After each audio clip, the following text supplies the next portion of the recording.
Beyond good, beyond evil, beyond your wildest imagination.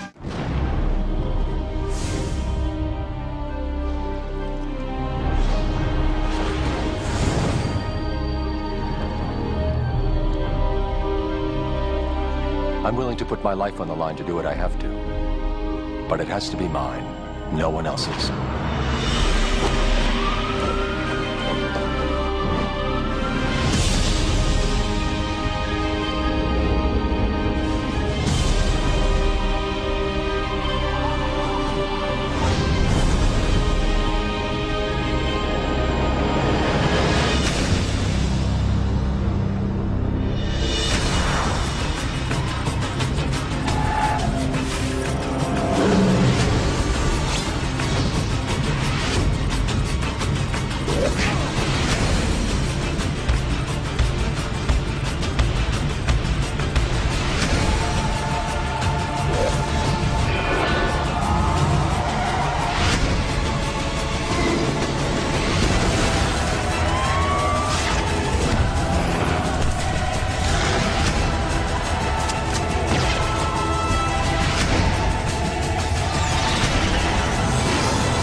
Neil, pick up.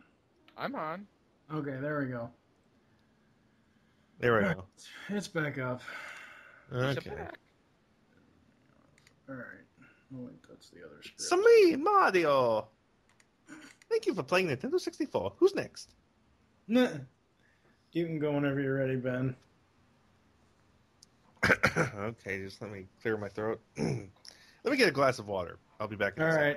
Alright. I need a glass of water. Okay.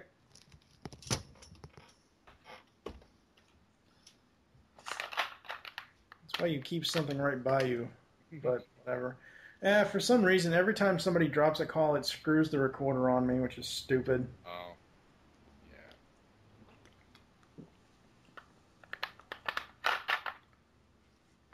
But then again, it's already bought and paid for, so. And usually, with just a quick restart, it'll come up and do its thing. Hey, paisanos!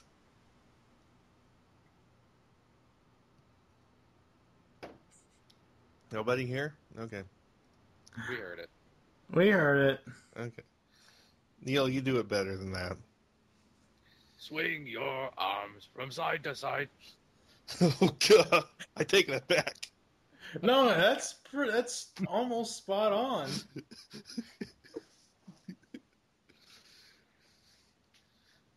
I can almost believe you're a washed-up wrestler. Oh, God.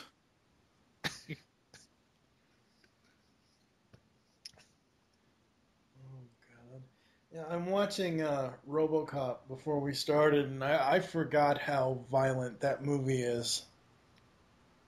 Yeah, Murphy got pretty... Not only Murphy, the guy that the Ed 209 killed before that. That was... I love that scene. That's my favorite scene. My favorite scene is "You're fired. Thank you." Yeah. All right, you can go whenever you're ready, Ben. Okay, yeah. Welcome again to Animation Aficionados crossover with ToonCast Beyond. We are still going through the DC animated movie originals. You, of course, know my co-host, TV's Mr. Neil. Watch me trick Fred. And we also have with us from ToonCast Beyond, TFG1 Mike. Hello, everybody. Yes, I'm here. And tonight we are talking about the Bat Animatrix. Also known as... A movie so bad that it's actually worse than that joke you just did. Well, that's the best way to describe Batman Gotham Knight, which has been falsely advertised as a piece of bridge media between the excellent Christopher Nolan movies Batman Begins and The Dark Knight. It doesn't bridge shit. There's nothing in here. Like, at the end of Batman Begins, the mansion is in rubble. They have to rebuild. They have to do something, and the Dark Knight starts out in Chicago with the Joker. Nothing in Gotham Knight bridges those two. Nothing. You have a story about what kids think Batman is. You have a story about Deadshot, which is the only good. Oh yeah. And by the way, the kids talking about Batman is a ripoff of a Batman the Animated Series episode. Yeah. No, it really is. No, I know. I'm agreeing with you. Yes, it is. I know it is. And this whole thing was basically it's the exact same spiel as the animators who were like, we got 5 revolutionary Japanese directors doing 5 separate takes on blah blah blah blah blah, and it's like, yeah. I mean, And for the most part, it's like, where were you guys?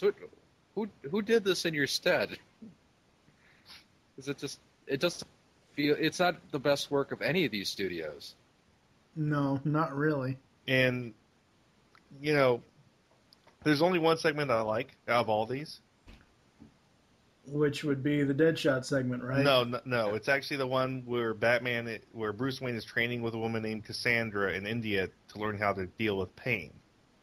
Ah, yes. That's my favorite segment because Batman is flashing back to thinking about this training he went through to deal with physical pain, and there's a scene where he is actually in the sewers and he finds all these guns in the sewers and he's picking them up, and Alfred says, "Sir, if you put the guns down, I can help you up," and Batman says, "I can't." Yeah. And that's the only segment I like. The rest could die in a ditch. I mean, yes, it's cool to have Kevin Conroy voice Batman again, but not for this. The problem with this movie, my problem with this movie, is that it is, 6 short films. It's not beginning, middle, end. It is 6 short, independent films of each other. As we've already stated, it does not tie Begins and Dark Knight together. I love Kevin Conroy. Kevin Conroy will always be the best animated voice of Batman, except when you put his voice to Batman animation that does not fit his voice. Yeah. Bishonen Batman. Just to be clear, it's not even as cohesive as something like Heavy Metal, where there was a definite beginning and end, and the individual stories were just, an experiment to tell a sort of anthology-style story. This is just like, okay, these 6 stories happen in a certain chronological order, and that's the only thing that connects them together. And not to mention, you also have 6 very different, Japanese animators doing their own thing, and I think that's part of what really hurts it, because there's only one Japanese animator I would ever trust with Batman, and his name escapes me at the moment, but he didn't work on this. I know that for sure. Yeah. It was actually one of the animators that worked on the Deshko, if you must know it. But yeah, he that guy's a huge Batman fanboy. But no, none of those guys were the right guy to handle Batman. And I'm still going to say it again: the goddamn Bishonen Batman was wrong. Oh God! Talking about the cast, just going down this cast list, they have some really strange people voicing these roles. I love Jason Marsden. I talked to Jason Marsden in an interview for over an hour. He's a great guy. However, Jason Marsden has one of those always young-sounding voices, and he just wasn't a good voice for Thomas Wayne. I mean, Jason Marsden is one of those voice actors that just all he uses is his own voice. The same thing with Kevin Michael Richardson. Kevin Michael Richardson as Lucius Fox. Kevin Michael Richardson has too much of a booming voice for me to be Lucius Fox. Rob Paulson as Sal Marconi, Marconi. That was pretty good. The voice and casting director Andrea Romano as Martha Wayne. I like that, but the rest of it is just so many weird people. As much as I like David McCallum, he should not be voicing Alfred. Yeah, that was not the right choice. And, like I said, I watched this, and number one, I couldn't find a cohesive story. Number two, a lot of these stories were honestly done before, like the story about kids telling their different point of views of Batman. That was straight up Legends of the Dark Knight. We already saw that before. The Scarecrow story. I mean, I can easily think of a comic I read with a story almost exactly the same as that, and that's part of the thing of each of these stories I've seen done before, and I've seen them done better. And really, part of the thing is the Nolanverse, what people call the Christopher Nolan movies for Batman, is about super hyper realistic. I mean, there's people that were, before the movie was greenlit, Christopher Nolan went into his garage and mocked together the freaking Tumblr first to show to the studios and say, this is my idea of what Batman is. By the way, this is the Batmobile, and that's what greenlit the movie, because because his whole thing was the approach of realism. And then you have, the story with the Three Kids story is about this thief that has like rocket packs and all these other toys that don't exist. And then you have the Shonen Batman story where Batman has a magnetic shield that doesn't exist. And then you have the Scarecrow story where Batman has this breathing mask that pops up where they're using cartoon physics. I mean, honestly, this is all stuff that Nolan, if he was in charge, would say no. Yeah.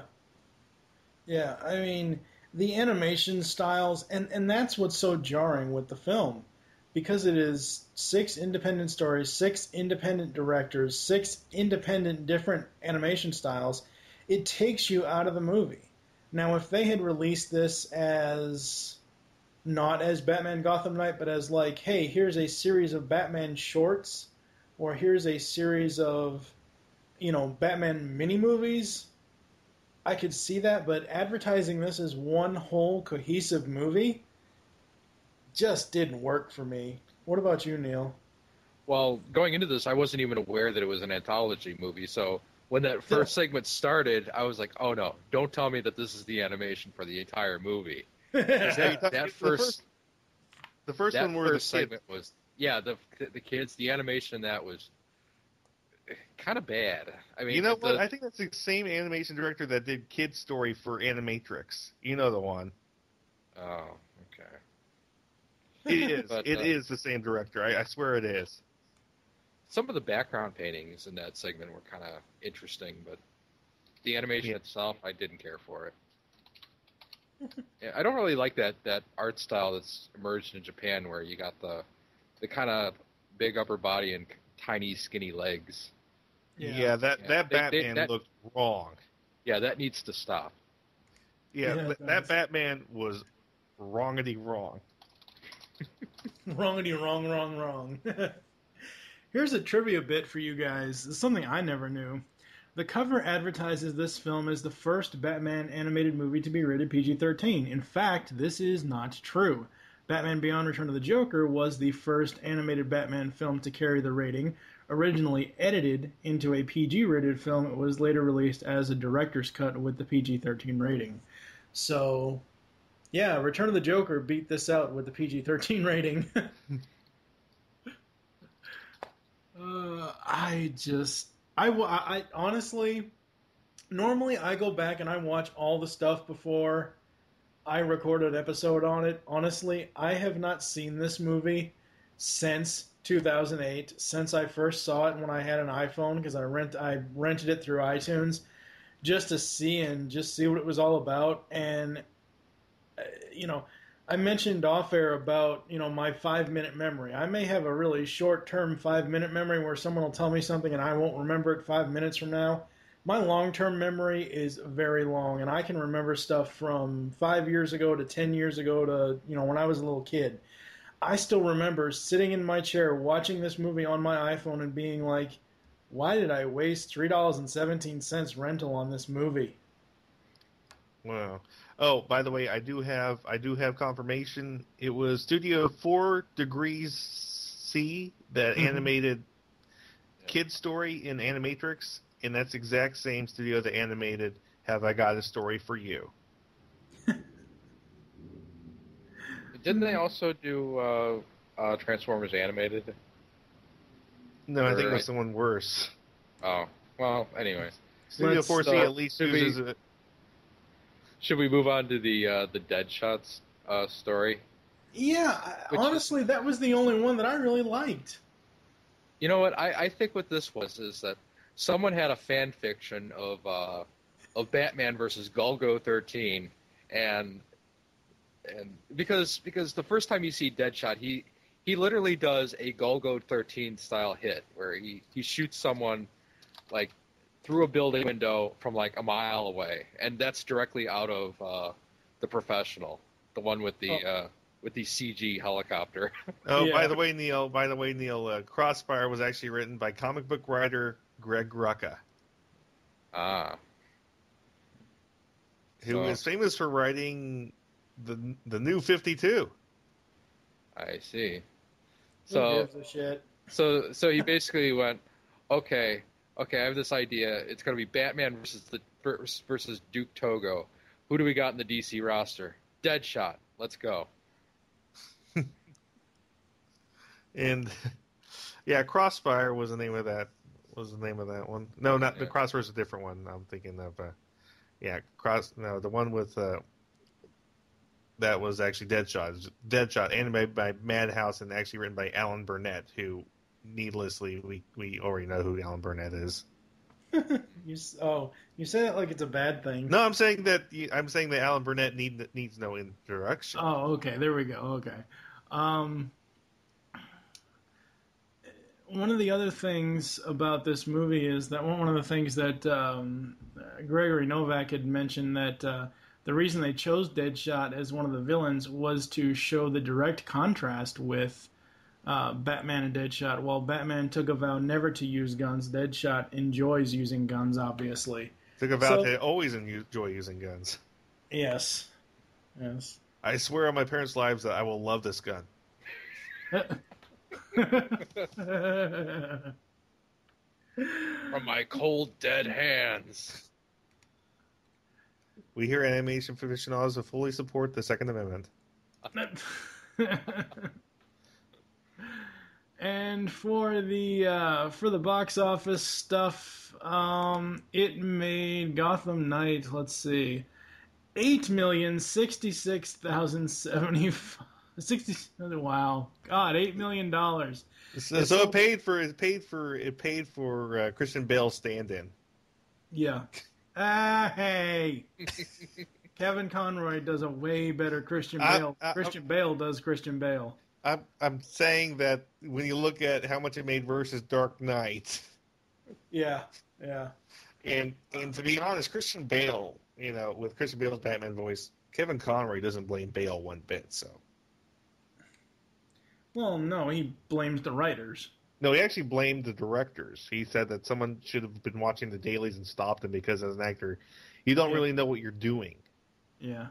But this one, along with a couple other of the films that we'll be talking about in this spotlight, this is one of the ones that made close to what Doomsday made, which, again, I guess people love to buy bad movies.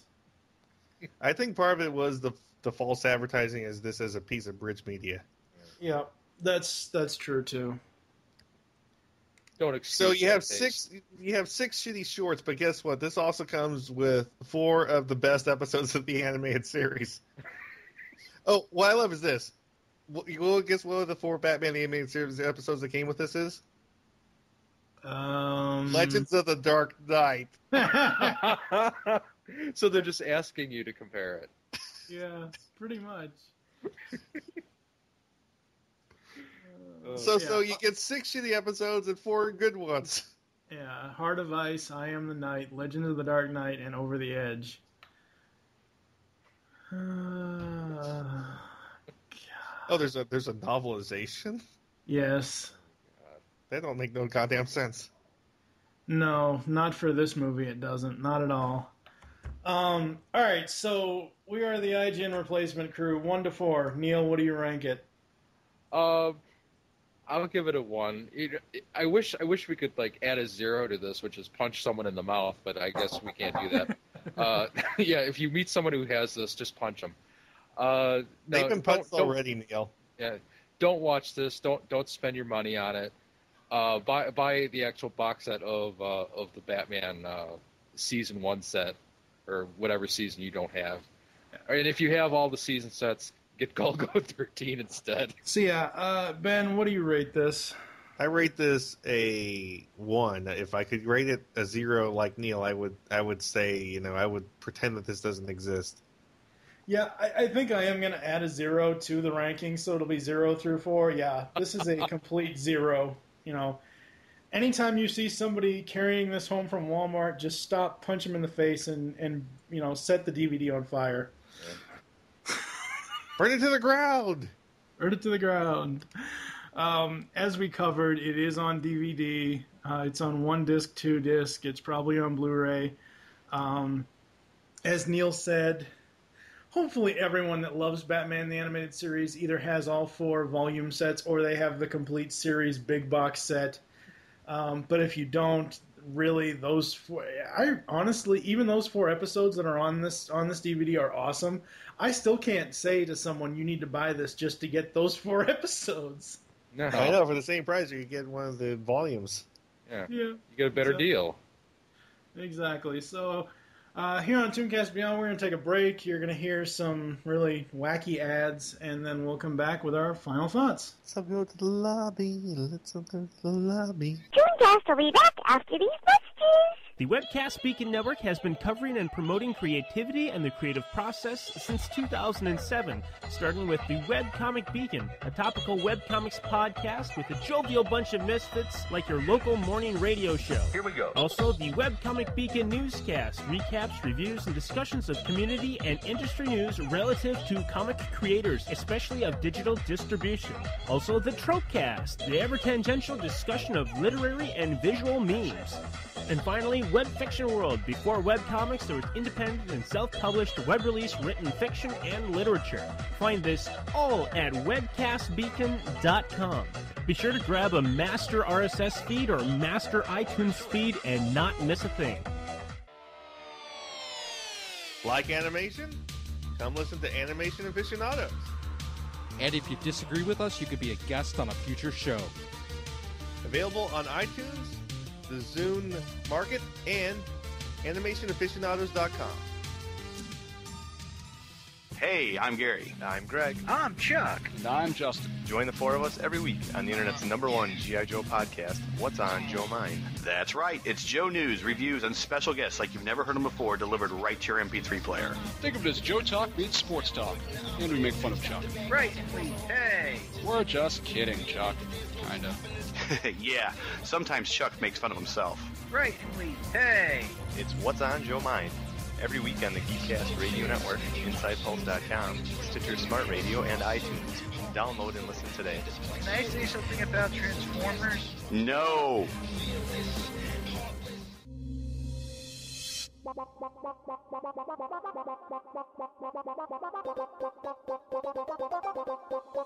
You can now hear the Geekcast Radio Network while on the go with Stitcher Smart Radio. Stitcher is a free-use and talk mobile app available for your smartphone. And when you download Stitcher to hear Geekcast Radio, you'll have a chance to win money. Downloading is quick and easy. Just find Stitcher in the App Store. During registration, hit the promo code box and enter Geekcast Radio, all one word, to get automatically entered to win $100. The latest episodes of the shows will be waiting for you in your favorites.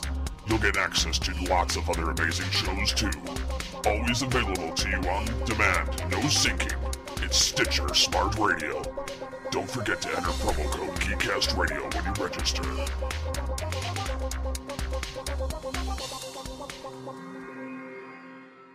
Now back to ToonCast. Ben, final thoughts on the Banamatrix. Pretty much this is what it is. I think they even got the same goddamn directors from the Animatrix, and I think they tried to do the exact same goddamn thing, and they goddamn failed with the goddamn Batman. Goddamn it.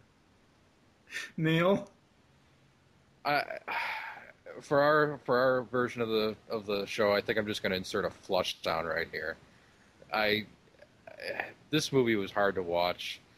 Fortunately, I watched this back to back with Wonder Woman, and I watched Wonder Woman second, so I had a good palate cleanser. Yeah, so Neil gives this a definite upper decker. One flush or two. Thank you, sir. May I have another? And for me, no one should watch this movie. It's considered a war crime. It's a crime against bat nature. It, fully covered in the Geneva Convention. It's like Ace Ventura eating bat guano. God, don't say that again. Thank you for joining us here on the ToonCast Beyond Animation Aficionados crossover. There are several ways to get in contact with us or leave feedback for the show. Visit the websites, geekcastradio.com and animationaficionados.com. You can comment on each of our episode posts. Leave the show's feedback in iTunes. Please do this. Follow us on Twitter. The show names there are ToonCast Beyond and Aficionados. Mine is TFG and Mike, and Ben is very restrictive with his Twitter, and Neil just doesn't care enough. Become a fan on Facebook. Go to facebook.com/Geekcast Radio Network and facebook.com/Animation Aficionados. Call our voicemail line, 502-526-5821. Tell us the show you're leaving the message for and your name. We hope you enjoyed this episode of the ToonCast Beyond Animation Aficionados crossover. Wish you'll join us next time when we will be continuing the DC Universe animated original movie spotlight with Wonder Woman 2009. For now, I am TFG and Mike with Cheese Mr. Neil. And Ben the host. We will talk to you later. I have no words for this outro because this movie was so fucking bad. This movie sucked. You need the bat. You need the bat shark repellent. That would have made it better, actually. Because this movie definitely did jump the shark. We're saying good night. Da, da, da, da, da, da.